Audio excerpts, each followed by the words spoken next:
12 Years a Slave, Steve had come across the book itself, which was written by Solomon Northrop, which was for a while incredibly popular. In fact, in America during the 50s, it was required reading for most junior high school students.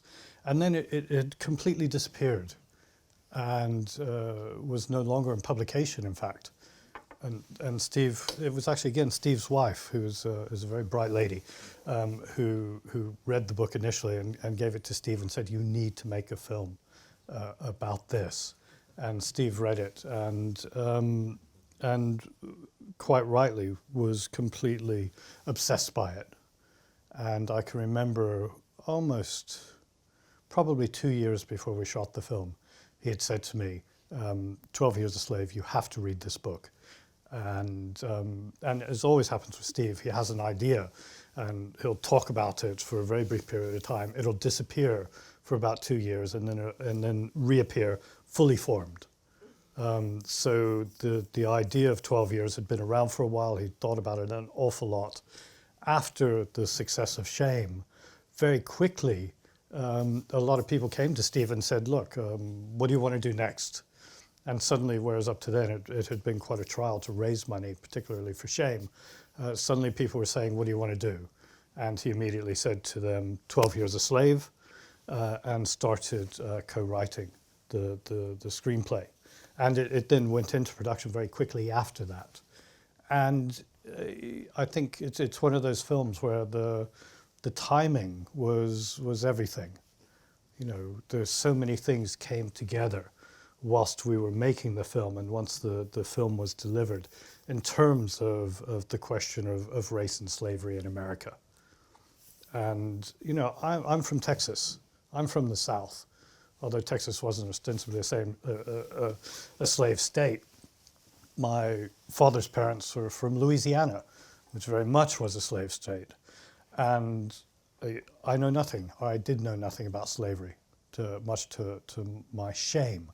And so when I started researching around the subject, as I always try to do for every film, it was a horrific revelation. And for me, makes the film all that much more important. That here, you know, just the realization that America was a slave state for 400 years. It was 300 and something. So it was a slave state longer than it has been a free nation. And just the thought of that, you know, and the figures and the scale and the horror of what was done as you start to look into it. It is shame on all of us for not talking about it constantly and not ensuring that it happens anywhere in the world. And the biggest horror is, you know, as we were making the film, it was becoming clear that slavery was on the increase in the world again. And how can we let that happen? I mean, that's to me, that's the most shocking and terrifying thing. So anyway, the film has at the time was very important, has grown in importance to all of us who worked on it and made it.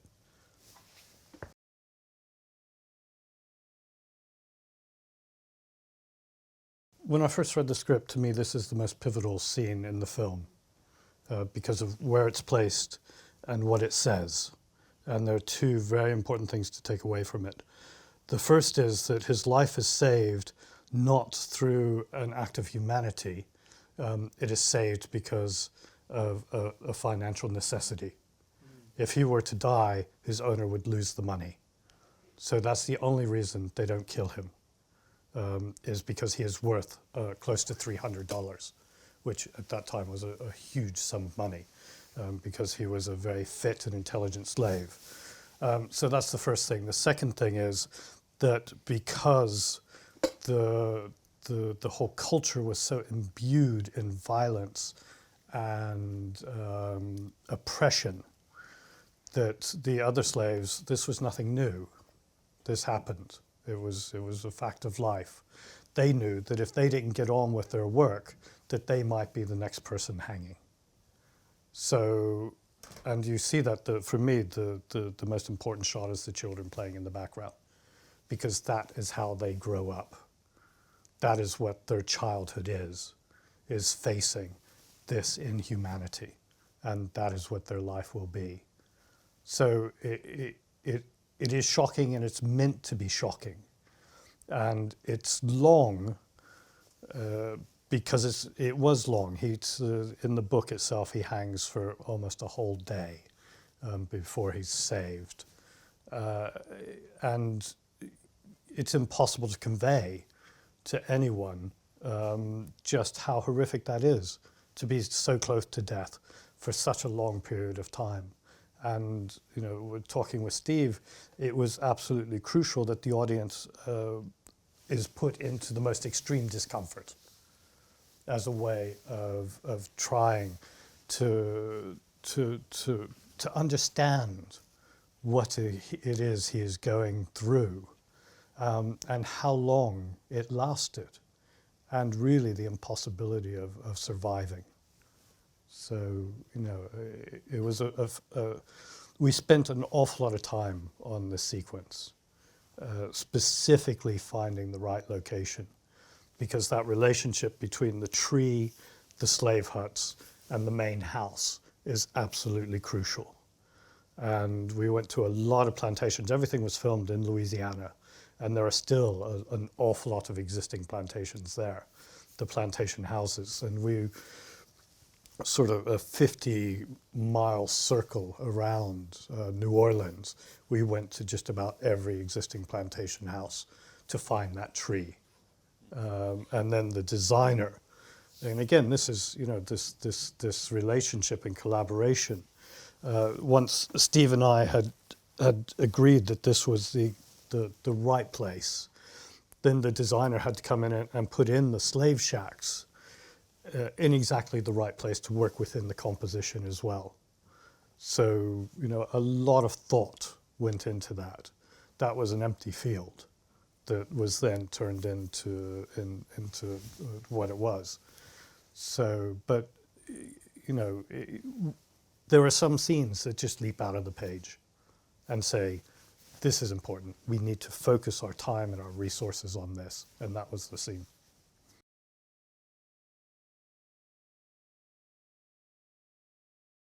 As part of the process, not just with Steve, but with other directors as well, you know, I tried to get on and talk about the approach, the overall approach to the film, and come up with guidelines that lead you when it's time to make a decision. And one of the guidelines that came along quite early in this and was directly to do with our locations and our travel around Louisiana was that Louisiana is a beautiful state, and it would actually have been even more beautiful in the time of Solomon Northup, and that it was important for us to embrace that beauty, to use it as a counterpoint to the horrors that humanity is subjecting upon itself. So it's something that we were consciously aware of and made great efforts to include. The other guidelines we had was simplicity, and that every shot should be painterly. Now, what does painterly mean? I don't quite know myself, but I tried. So I tried to make everything as painterly as I could.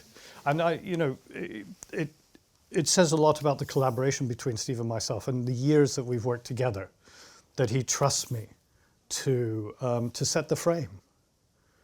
You know, we talk about it, we do this, that, and the other.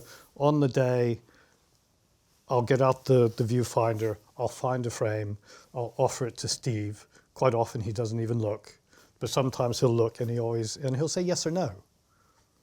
And if he says no, I'm absolutely happy with that. Because what I'm trying to do, my role as a cinematographer, is to put up on the screen what's in his head. Now, I don't know how to do that most of the time, and you know, I do the best I can. But ultimately, it's his decision. But more and more, as we've worked more and more together, I kind of understand what excites him visually, and he understands what excites me visually. And so he lets me get on with it. And, you know, until I step out of line, he's very happy. And there were occasions on 12 Years a Slave. The simplicity was absolutely crucial. And I would come up with these amazing shots, incredibly complicated tour de force type, wow, something else. And he'd just look at me. And I go, oh, okay, and do a pan. But he was right. The film doesn't need anything apart from truth and trying to find a reality that the audience can engage with. And once they're engaged, can be affected emotionally. So I think a lot of time, and I think all cinematographers, we all want to do something clever, but quite often clever isn't right.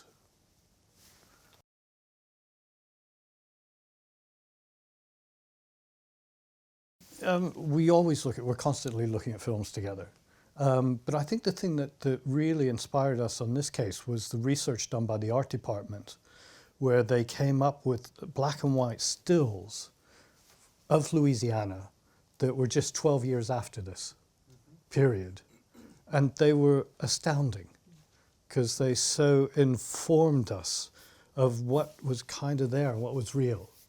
And so we spent a lot of time sort of poring over those and taking inspiration from that.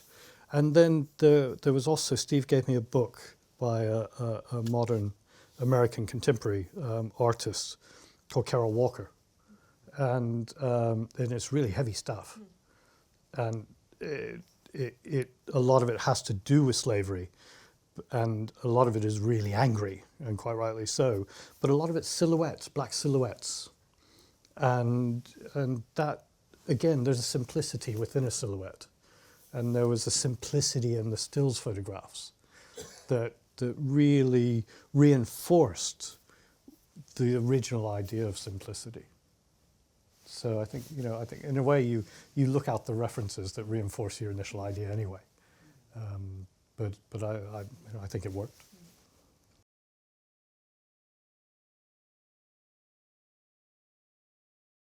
We did this as a direct result of what we learned in Hunger. Having witnessed the emotional effect of that continuous shot of the beating, when we talked about this from day one, this was a single shot again, to see if we could really convey the true horror, and it's some people have accused us of almost being pornographic and exploiting the violence and elements of this film, and I think they completely missed the point. This is what happens when someone is whipped. You can't romanticize it. There's nothing romantic about it. It's horrific, and it should be horrific. And we wanted everyone to see it and to experience it and to be repulsed by it. And sadly, I think we succeeded.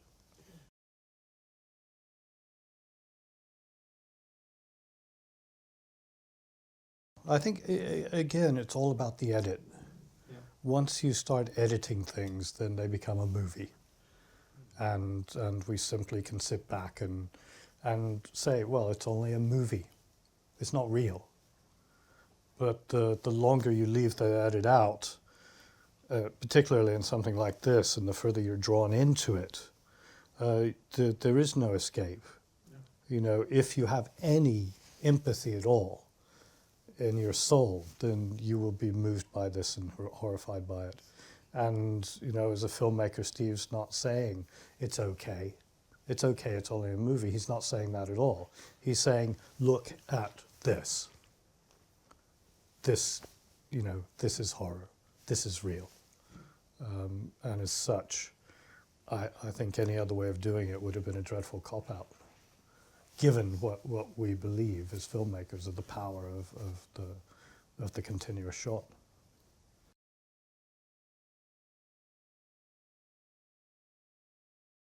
I mean, again, something like this takes an awful lot of thought, and we rehearsed for half a day. And, again, initially Steve was with the actors, they worked out their initial movement. And then I was brought in and we sort of refined that. And then everyone else was brought in to watch the initial idea. The extras were then placed around, and we started just walking through it with a viewfinder. And again, determining the beats and the timing and the position of the camera in relation to the whipping, because I don't want to get hit by the whip. And it's a real whip.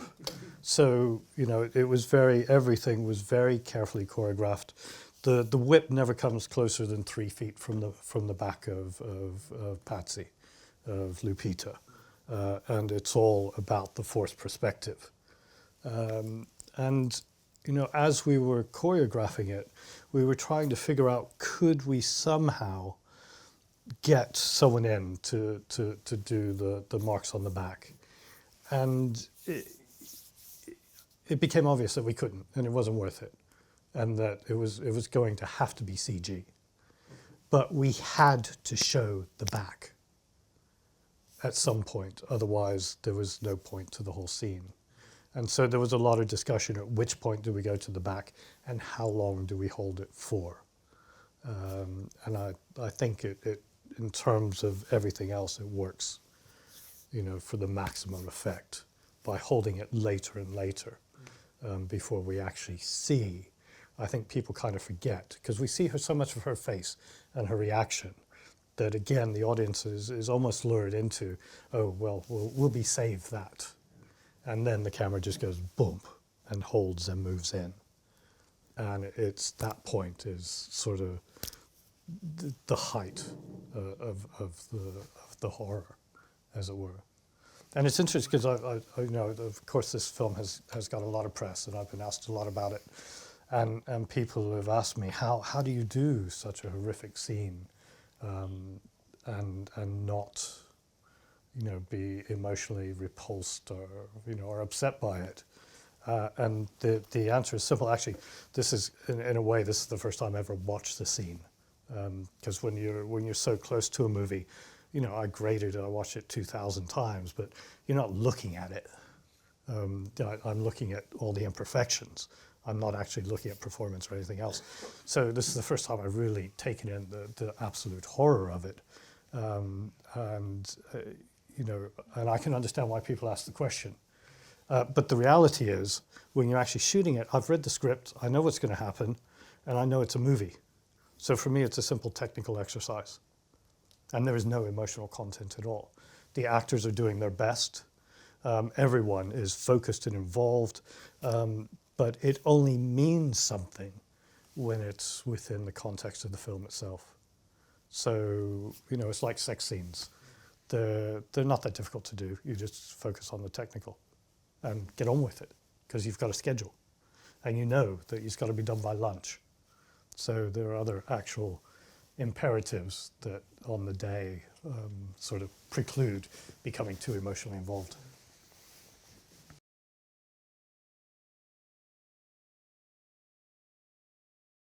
Yeah, an awful lot of thought and effort went into making that scene work. And one of those things was the specific location of the whipping pillar. And I spent a lot of time with the designer, sitting there in that yard area, working out exactly where the pillar should be in relation to all of the other elements, but also in relation to where the sun was going to be on that day. We were blessed, and one of the reasons we chose the location was it had these immense oak trees all around that created shade. And, I always felt comfortable that I could shoot there in the midday light, because the trees would break up that light, so it wouldn't be so harsh.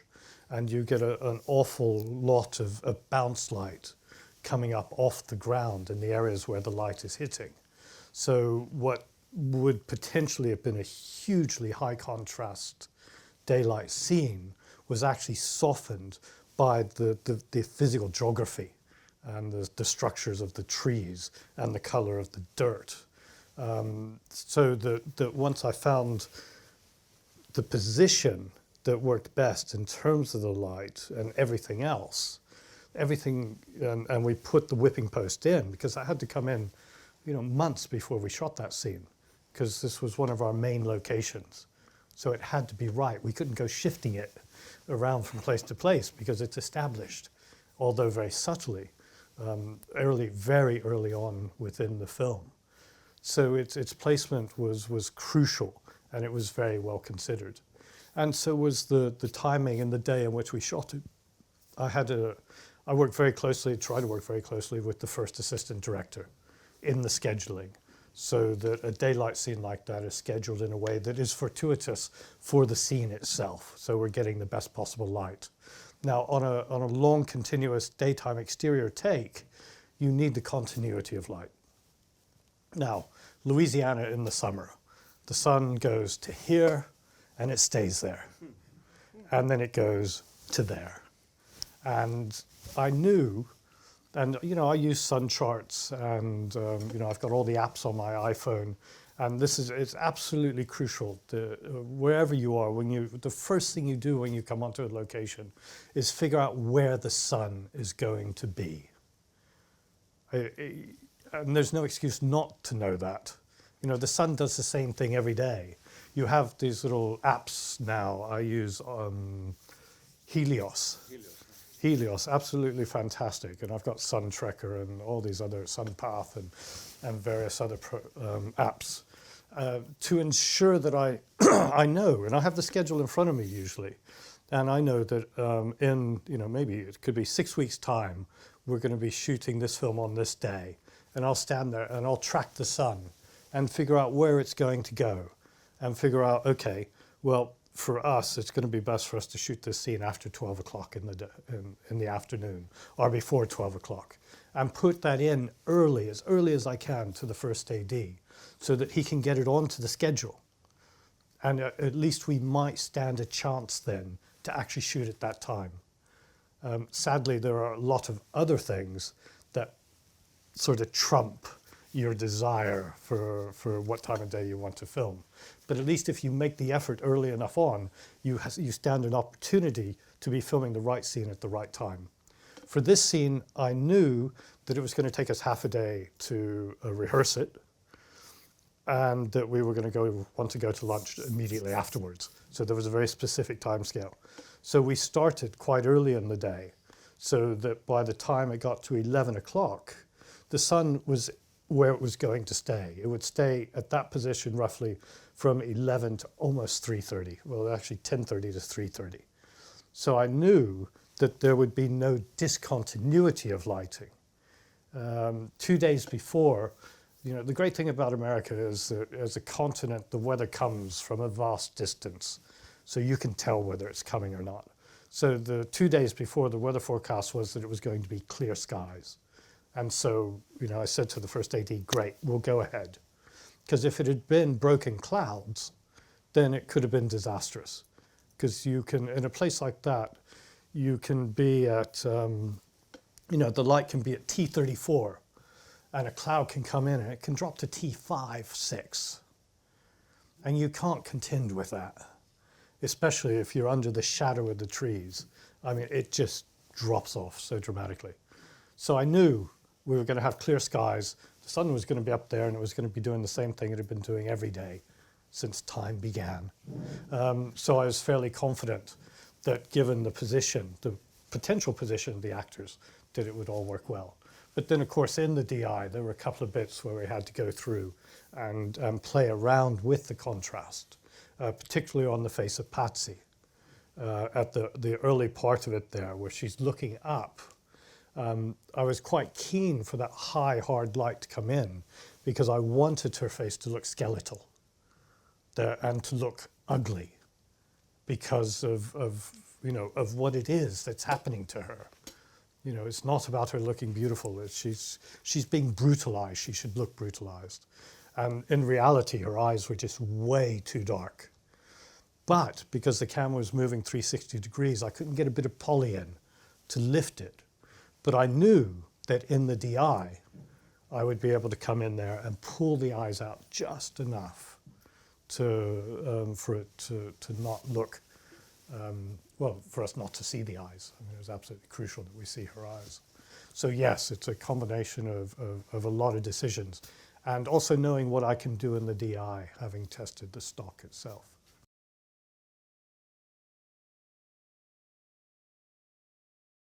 You know, and sometimes you just have to be brave and accept that actually what's going on is an awful lot more important than the lighting, and to go with it. And also, you know, full in the knowledge that I had an awful lot of, I mean, the 50 daylight Kodak Vision 3 stock is astounding. There is so much in there. And I just knew that even if I did fall into really deep shadow and really high highlights, I could lift and I can pull down, and I could massage it. But a shot of that length and that intensity, you do not want the possibility of compromise, of catching a grip, running out of shot with a small piece of poly. You know, it's just not worth it.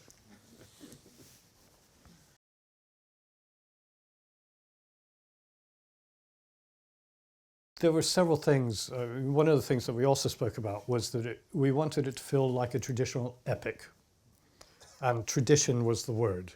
And so we very much wanted it shot on film so that it would echo back to other films, particularly, what is it, the one, oh God, historically, frankly, my dear, I don't give a damn. What was that?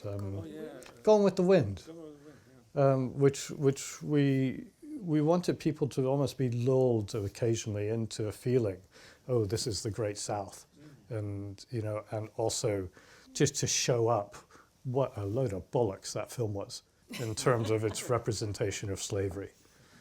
So it was always filmed from the absolute beginning, and also working with darker flesh tones.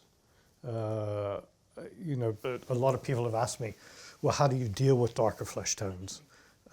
Because traditionally it's been seen as problematic. And how I deal with them is I deal with them truthfully. If someone's flesh is darker, then they look darker on screen. You know, again, we're blessed by the quality of the stocks we have now. The latitude within the Kodak stocks, the Vision 3s, is astounding. Whereas 15 years ago, if you had someone with a really dark face standing next to someone with a really light face, you did have a problem because you couldn't go into the DI. Well, I'd say a little bit longer than 15 years ago. But when you were just making a straight print, it wasn't possible to just go in and lift their face. So you did have to light darker faces, and really they did all this dreadful stuff with makeup as well as a way of lightening faces. But you don't need to do that now. And one of the other trick, and we'll talk about this more tomorrow, is using a polarizing filter. So I'll just drop that and let you think about it, and we'll see what we do with it tomorrow.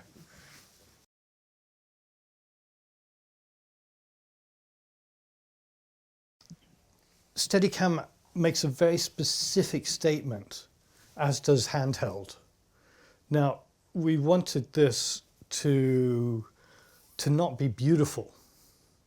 There is a jaggedness to everything that happened there, and that lends itself to handheld. Whereas that sort of swooping beauty of a Steadicam can actually be a distraction in some ways. And so we talked about it, but we felt that actually the handheld would be more effective. And I think to go back to the earlier question about the emotional intent of handheld versus Steadicam. So this is out in the open air, but sometimes I feel also that if you're in a interior, sometimes I feel that the Steadicam, it takes a lot of space. Yeah. It feels like a little bit cramped, and you can't get that close to the actors without, you know, pushing? Is that your? Yeah, I think there are restrictions to it. I mean, it is a fantastic tool, but it has its strengths and limitations. And one of them, well, in fact, there's a scene in here where we use it indoors.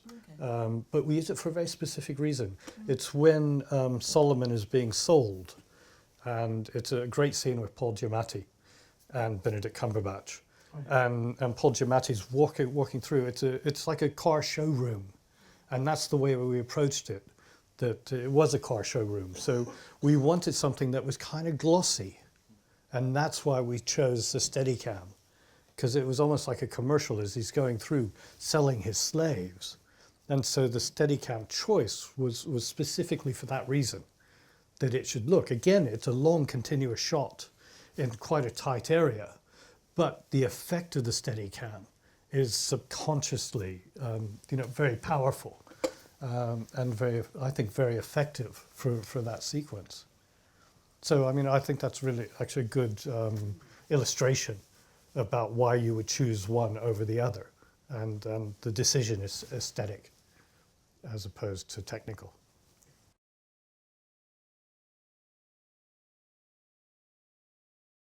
The Place Beyond the Pines, I'm very pleased that we're looking at this because I've made a lot of other films, apart from the films with Steve McQueen, and worked with a lot of other directors. And Derek Cianfrance, who directed this, he's a genius. He's just such a passionate, intelligent filmmaker. And the film he made is I think really unique in many ways. And again, he had rules that he wanted to make it by, and he has a passion for a very specific type of cinema, and I think is very similar to Steve in that he's always looking for a truth, sort of full in the knowledge of the impossibility of creating a truth in cinema, but at the same time driven to try and find something that is close to real. And he is a remarkable leader as well. I mean, this was, again, it's not a very big budget film. We shot it in a very short period of time. It's almost all exclusively handheld, and he wished it to be handheld specifically for the reason of giving the actors the absolute freedom of the set, and that the camera is always responding to the actors, it's never leading the actors. Sometimes there were a couple of scenes, whereas in Wonderland, the same sort of thing, that Derek would rehearse with the actors and he wouldn't show me what's going on. And we'd just walk in, and of course I knew the script, I knew what was supposed to happen, but I didn't know what the actors were going to do. So I simply responded. The poor focus puller, he gave up focus pulling after this film. But actually has moved on. He is a very successful director of photography, but I think he's very glad he's not a focus puller anymore. But anyway, this film is you feel the passion of the director and the drive of the director, and it was physically demanding. I still to this day suffer from a type of tendinitis in my knees because of this film, because it was handheld, 35mm, 2-perf, and they would change the mags whilst the camera was still on my shoulder. It was just like bang, go, bang, go, bang, go. And it was really, at first we all thought that he was mad and he was a lunatic. But then even the actors began to realize that what he was giving them was freedom, the freedom to find a performance. And on every scene, we would start off and the first take would be based on the script and everything. And then the second take, he'd say, okay, let's change it up a bit, and I'd do something else. And the third take, they'd change it up again. Then the fourth take, he would say, okay, free for all, whatever you want to do. And everyone would go crazy. And then on the final take, he'd say, okay, let's go back to the script. And what was so interesting is you would see the actor's journey through the scene, that by the time they came back to the final take, they understood what they were doing, and they had the nuance and understanding beyond the scene. It was quite fascinating. So that you actually ended up with something rather special, more often than not.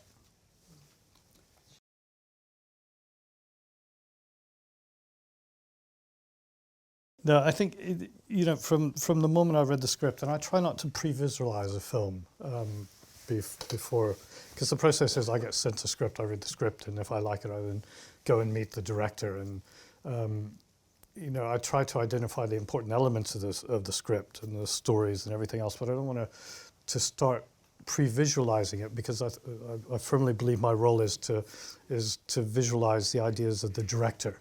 So I don't want to start having ideas that are going to be in conflict with the director. But this one, the few scripts, when I read it, as soon as I read that, it was like, that's one shot. That opening sequence is one shot. And it must culminate in the camera inside the cage of death. Because we've never seen that before. And so that's what we did. We rehearsed, again, for half a day. I started off in the cage with just myself and one motorcycle. We had the best stunt riders in the world. The chap who did a lot of the Batman motorcycle stuff. And it's his cage. He's been doing it for 30 years, him and his son and another rider. So we had the best there were.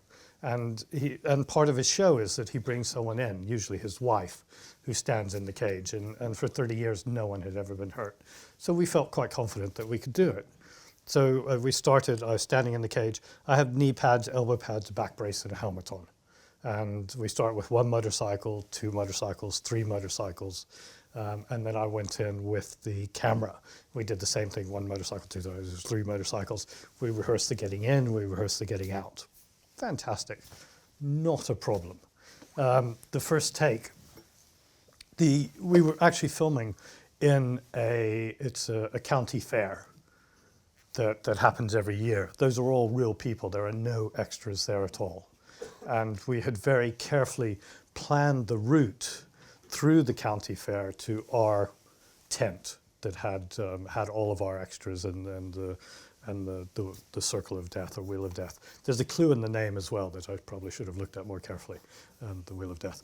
Anyway, so the first take, we come walking out into this public place because we're in a little caravan off to the side, and it's Ryan Gosling walking through, and there's pandemonium because no one knew it was going to happen. And in fact, but it worked beautifully for us because everyone's staring at him, and he is actually the center of attention for the whole fair. So it made perfect sense visually, so it wasn't a problem. And we did it the first time. We got in, I got all the way into the cage, and the first motorcycle takes off and hits me. And boom, okay, doesn't work. So we do it again. I think we're sort of 2/3 of the way through and something else happened and we had to stop. And then on the third take, everything was going beautifully. I managed to get into the cage. I got into position, and there was a little gaffer tape square about that big that I had to stand in. And first motorcycle goes off, second motorcycle goes off, third motorcycle goes off, stalls directly above me, falls on my head and knocks me out. And I was very lucky. I was concussed for just a split second. So as I was falling, I came to and managed to stand up. And at the time, the motorcycle had slid down. And as I stood up, I stepped back and the bike slid right past me with the rider. So now there's a motorcycle on the ground with a rider on the floor and two other motorcycles still whizzing around at high speed. And I'm there are little birds flying around my head as well, going, hey. But the motorcyclist who fell had the presence of mind to stand on his bike and grab me and hold me. And the other bikes came down. And we got out. And I went and I sat down for a couple of minutes and then said, okay, let's go again. And they sort of looked at me and they said, well, what do you mean? I said, well, I'm okay. It was a minor concussion. Because I played rugby for years. I know concussion, and you just shrug it off. So I got up to go, and they were like, ah! And they came over, and the producers had a quick huddle, and they came back and said, okay, you're not going into the cage. And it was like, well, I've got to go into the cage. I said, no, you're not going into the cage. I said, well, there's no point doing the shot. I've got to go in the cage. He said, no, you're not. And they had the final say. So we did it I think we did at least another 3 takes, but they wouldn't allow me to go into the cage. And then we shot on till about 3:30 in the morning, the whole of the opening sequence and everything else. And at the end of the evening, I turned to one of the producers and said, okay, you should probably take me to hospital now. And they were like, why? And I said, well, actually, a motorcycle just fell on my head and I've got concussion. And they did, and sure enough, I had concussion. And luckily, it was a weekend, so I got to sleep it off and then went back to work Monday morning. So,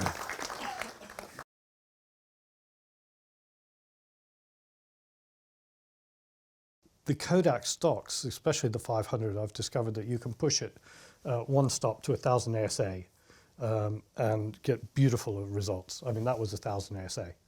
That was, I shot everything, all the nighttime exteriors on this film and on 12 Years a Slave, on Old Boy, on Kill the Messenger, and on, what else? It's just about everything I've ever done.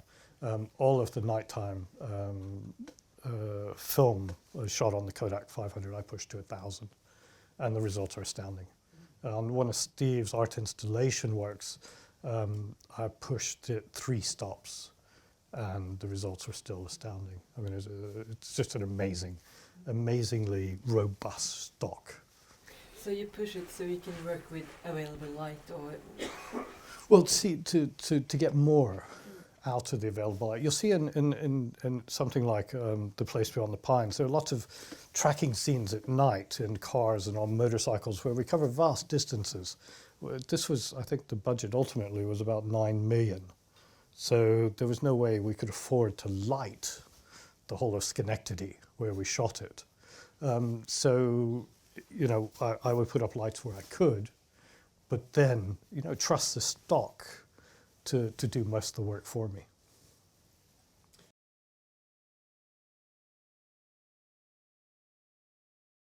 Well, I think Derek actually has a very European sensibility.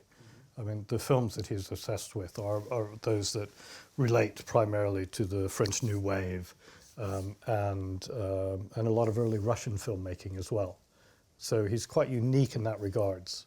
And he very much believes in the single camera auteur director, which is something that is disappearing in America. I mean, now just about every film is multi-camera, which I find just drives me crazy, and I don't see the point of it. But it is sort of become the common theme. But for Derek, the approach was very, very European. The look of the film always develops, you know, through time and discussion. And shot a lot of tests. It was important that it looked filmic because we were shooting it on film. There was an awful lot of pressure from everyone to shoot it on digitally because of the perceived cost. And so we shot it on 2perf again. But we just, what was important, again, it's the locations talking and the theme of the film. It's awfully green, and the greens are really important to the film because it's the recurring sort of theme. And the film itself is sort of 3 generations of characters. So it's a long period of time that it's actually spread over. And what was really interesting is that Derek's choice, because usually you would differentiate time by different looks. But for Derek, he said, you know, no, this film is about the fact that nothing changes. You have these characters and fathers and sons, and the sins of the fathers are rested upon the shoulders of the sons. And so to his mind, there was no change. So we didn't change. So there's a continuity in the visuals that is very specific. And again, you know, it was just, there was more color there to start with. And it seemed to make sense as I was shooting the tests and working out the look of the film with Derek and with the colorist. I work with mainly the same colorist. I have done on Place Beyond the Pines, 12 Years a Slave, Old Boy, Kill the Messenger, and hopefully this next film, Rock the Casbah, a chap called Tom Poole, who works out of Company 3 in New York. And you know, that relationship with the colorist is fantastic. We've worked together, again, so long now. We kind of know, and we don't have to talk an awful lot about what we're doing. Because when I shoot the tests, I try to sit down with him, and we go through the tests. And so he knows from months in advance what it is that we're thinking about in terms of the look of the film. So he has an awful lot of time, and also he has access to all the rushes, to be thinking about what his approach is going to be to the color. I think we colored this in 5 days, and it's a long film. But we could do that because he was involved very early on, and because, you know, we have a really good relationship. And it took us a long time to find the correct color green for the trees and all of the surrounding side, but it's the dominant color of the film, so it is absolutely crucial. And there is, you know, just a heightened amount of chroma to the whole film. And that really was an aesthetic decision. We have created a world, it's a real world, but at the same time, we wanted it to be just a little bit beyond the real.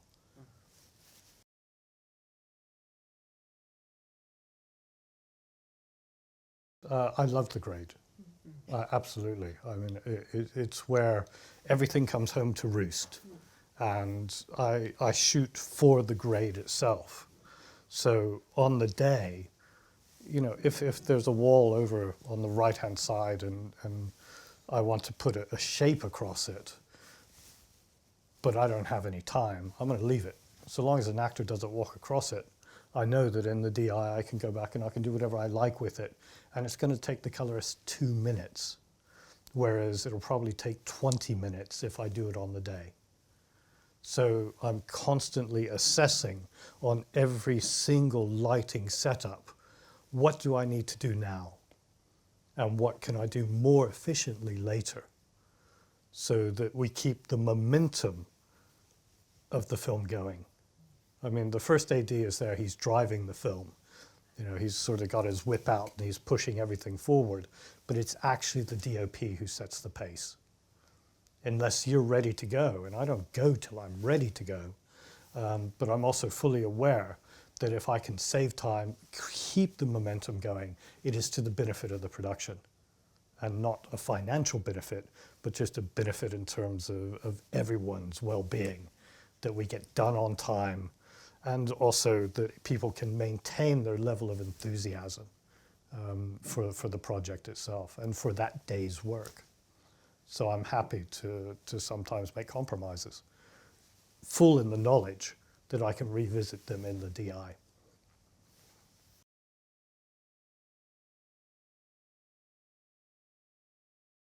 I don't go to all the sets. I go to the sets that I can go to, because there's always access limitations.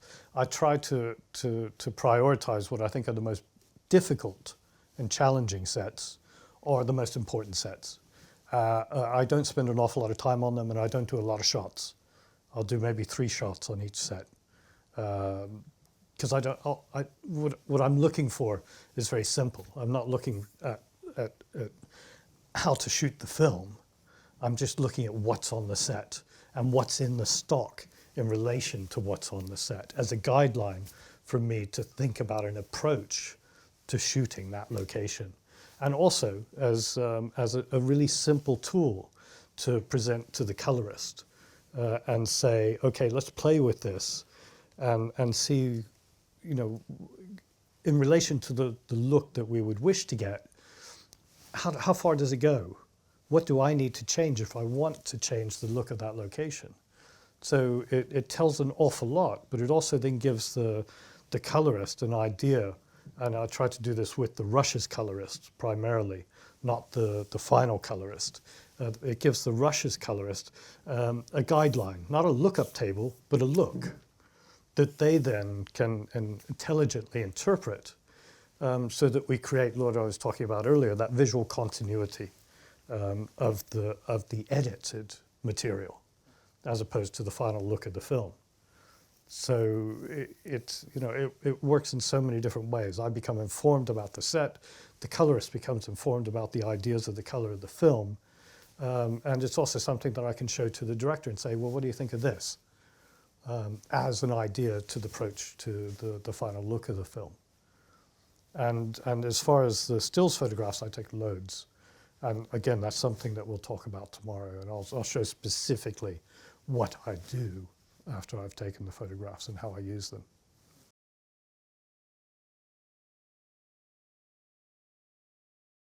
Yeah, there are always rules. Thinking back with Derek, it was, again, the main thing was trying to find a truth. So in terms of the lighting, it was all real, it was all sourced. It had to look as real as possible. Also, the camera was never ahead of the action, that it was always responding. And that was the idea of having it handheld, so that the audience is never knows what's going to happen before the actual actors know what's going to happen. So it's always a following and a responsive camera.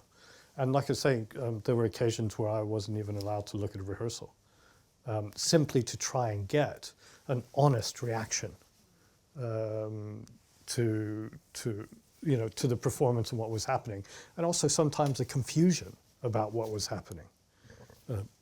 So it was, and we did also a lot of very long extended takes. Most of the robberies, the earlier part of the film is based around the character of Handsome Luke, who, to pay for his illegitimate son, becomes a bank robber and uses his motorcycling skills to rob banks. And the actual bank robberies themselves were all a single continuous take, which we did a lot of different versions of, and then they were cut together. So each take was different, so that when they came to the edit, you would have, it's kind of fractured, but very dynamic approach, and something that's very different from the rest of the film. Because also in the bank raids, so we dialed in a 45-degree shutter, so there's a kinetic element to it as well. And we introduced that earlier on. I think that might be the next piece we're looking at. Is it the motorcycles? Yeah. So maybe we should watch that. Yeah, if we watch that, we can talk more about it.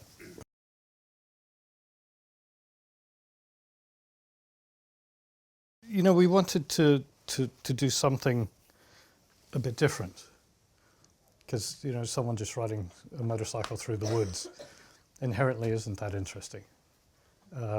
And we talked about it, and I had an idea.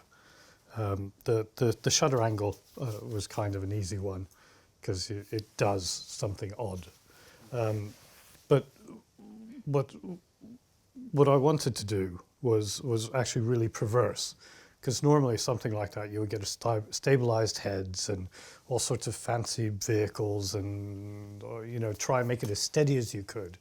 And we couldn't afford that to begin with, so I didn't even think about it. I thought, well, what if you take a small 235 camera, 35mm camera, it was very small and lightweight, and physically bolt it onto a motorcycle and then run it through the woods with two very, very good stunt riders. And that's what we did. Not having really no idea exactly how it was going to turn out, because we didn't have the money to test anything. But we thought whatever happens is going to be cool, one way or the other.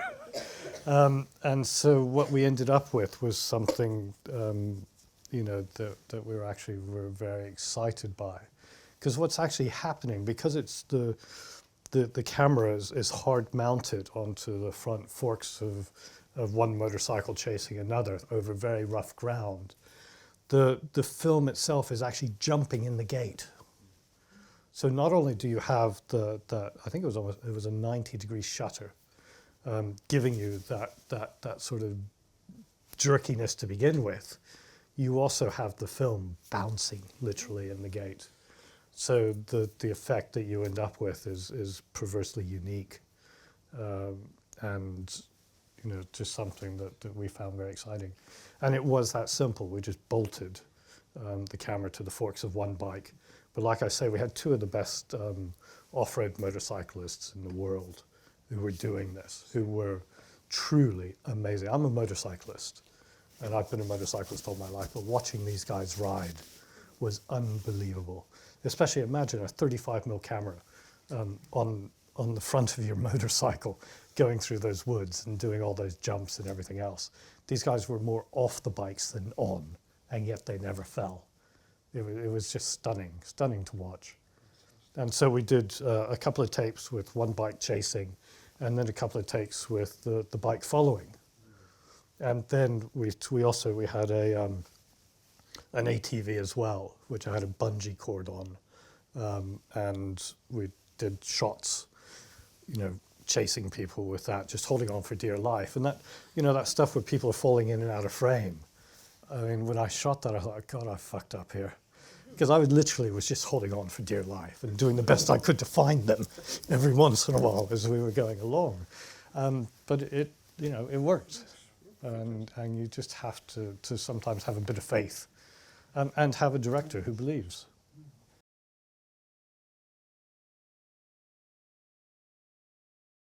I've never done anything more than $20 million. I know that sounds big, but by American standards, it's not that big. And yes, as the budget goes up, depending on the director, the actual freedom goes down. I've been offered several $100 million films now, all of which I've turned down, primarily because the scripts were crap, but also secondarily because they were primarily CGI films. And I don't really know what my role is in a CGI film. I'm not that interested. There does seem to be a conflict between the amount of money and the amount of freedom you have as a director and also as a cinematographer. And that's understandable because people have so much more to lose. When you're putting $100 million into something, generally speaking, you have an awful lot more people who have a vested interest, and they have an awful lot to lose. So they wish to have some form of control over that to try and ensure that they don't lose the money. And that's fair enough. That's business. And I think that's the key thing to remember. In America, it is the movie industry, and it is about making money. I think we're blessed in Europe. We have a tradition of not making money on films. And a very noble tradition it is as well. But no, we have a society that supports cinema in a very different way, that it's an important part of a culture that is received, perceived and respected as being part of a culture, and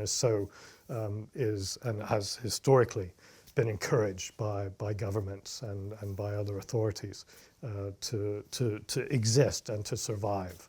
Whereas in America, there's never been any doubt cinema is about making money. And so when you go to make films in America, you kind of never need to forget that. Although I might fight and rail against it and not be very happy, what it means is that I choose the films that I think are going to have the most artistic freedom and have a story that I really want to work on and hope that that works.